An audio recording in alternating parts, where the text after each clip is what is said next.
Remue ménage.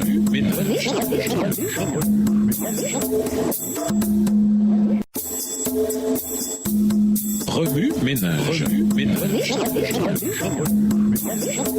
Bienvenue dans votre émission. Remue ménage. Nous voilà à la leçon de jeudi. S'impliquer, l'éducation supérieure. L'idéal que Dieu propose à ses enfants dépasse de beaucoup tout ce qu'ils peuvent imaginer de meilleur. Le but à atteindre, c'est l'amour de Dieu, la ressemblance avec Dieu. Devant l'étudiant s'ouvre un chemin de progrès infini. Il a une tâche à accomplir, un objectif à atteindre. Tout ce qui est bien, pur, noble. Il progressera aussi vite et aussi loin que possible dans chacun des domaines de la véritable connaissance et orientera ses efforts vers des sujets aussi éloignés des profits exclusivement égoïstes et terrestres que les cieux sont éloignés de la terre. Texte tiré du livre Éducation au chapitre 1 à la page 17, livre écrit par Ellen G. White. De nos jours, on parle beaucoup de la nature et de l'importance d'une éducation supérieure. La véritable éducation supérieure nous vient de celui en qui réside la sagesse et la puissance. Job 12, verset 13, et de la bouche de qui sortent la connaissance et la raison. Proverbe 2, verset 6. C'est dans la connaissance de Dieu que prennent leur source toute véritable science et toute formation authentique, dans quelque domaine que ce soit, physique, mental, spirituel, et où que nous portions nos regards en dehors du fléau du péché. Cette évidence s'impose, quelle que soit notre ligne de recherche. Si nous souhaitons sincèrement parvenir à la vérité, nous sommes mis en contact avec l'intelligence invisible et toute puissante qui est à l'œuvre partout. L'esprit de l'homme est en communion avec l'esprit de Dieu, le fini avec l'infini. L'effet de cette communion sur le corps, l'esprit et l'âme dépasse tout ce qu'on peut concevoir. Texte tiré du livre Éducation au chapitre 1 à la page 14,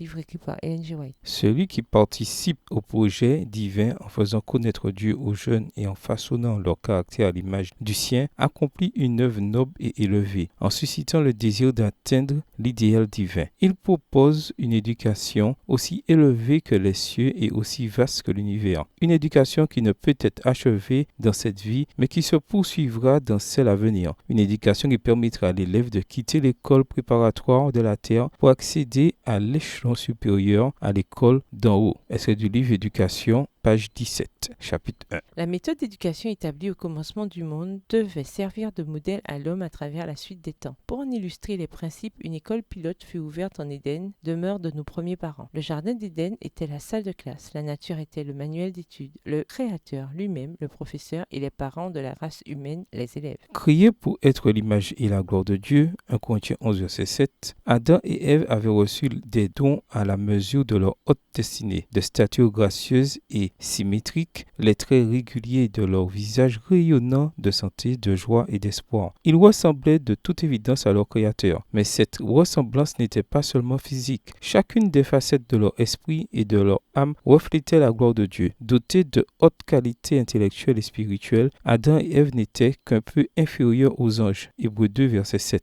Nouvelle Bible seconde. Aussi pouvaient-ils non seulement reconnaître les merveilles manifestes de l'univers, mais aussi saisir les responsabilités et engagements moraux qui leur incombaient. Extrait du livre Éducation, chapitre 2, les pages 19 et 20, livre écrit par Ellen G. White. Remue ménage. Suite à l'étude de Job 28, les versets 12 à 21, en termes d'atteinte de la sagesse, en quoi ce passage s'applique-t-il dans votre vie? Quelles sont les applications pratiques que vous devez faire dans votre éducation, votre famille, votre carrière et votre développement spirituel? Révisez le verset à mémoriser. En quoi s'applique-t-il à votre vie cette semaine? Au revoir. Et à demain si Dieu veut. Remue ménage. Remue ménage.